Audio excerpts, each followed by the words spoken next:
আর এবার আমরা নজর রাখবো রামনগরের দিকে। রামনগর, সেখানে বিজেপির গোষ্ঠীদ্বন্দ্বের ছবি সামনে ফুটে আসছে। পঞ্চায়েত সদস্যের মাকে মারধরের অভিযোগ সামনে ফুটে আসছে।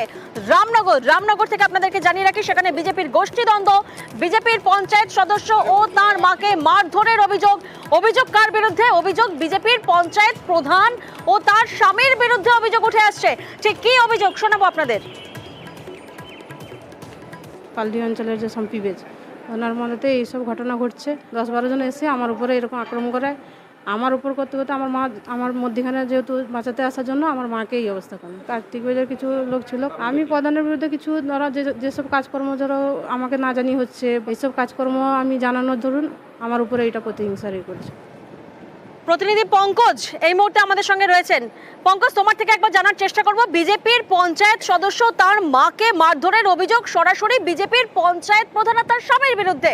এনারা ঠিক কি বলছেন, অর্থাৎ যাদের বিরুদ্ধে এই অভিযোগ?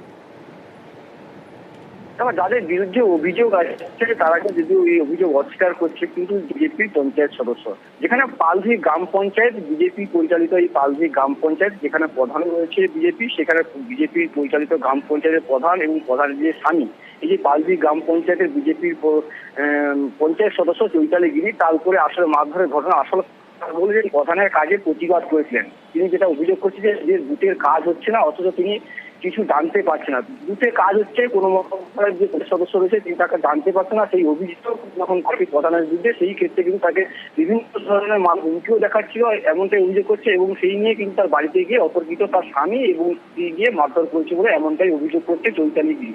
সেক্ষেত্রে যে পালধি গ্রাম পঞ্চায়েতের এই যে বিজেপির পরিচয় দেখা গেল যে এখানে গোষ্ঠী দ্বন্দ্বের শিকার হলো মা ও মেয়ে, এই নিয়ে তৃণমূল কটাক্ষ করতে।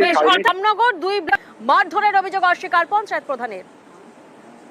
যে ঘটনা ওটা সম্পূর্ণ পারিবারিক ঘটনা। আমি স্ত্রী শাশুড়ি তাদের পারিবারিক অশান্তির কারণে ঘটনা ঘটেছে। তৃণমূল এখানে রাজনৈতিক ফায়দা তুলতে চাইছে, রাজনৈতিক রং লাগাতে চাইছে। আমাদের দলেরই একজন লোক ও আমার উপর অ্যাটাক করে এবং তার সাথে 10-12 জন লোক ছিল। গলা টিপে ধরে আমাকে শ্বাসরোধ করার চেষ্টা করে, আমাকে মেরে ফেলার চেষ্টা করছে। আমিও একজন ভারতীয় জনতা পার্টির একজন জেলা নেতৃত্ব।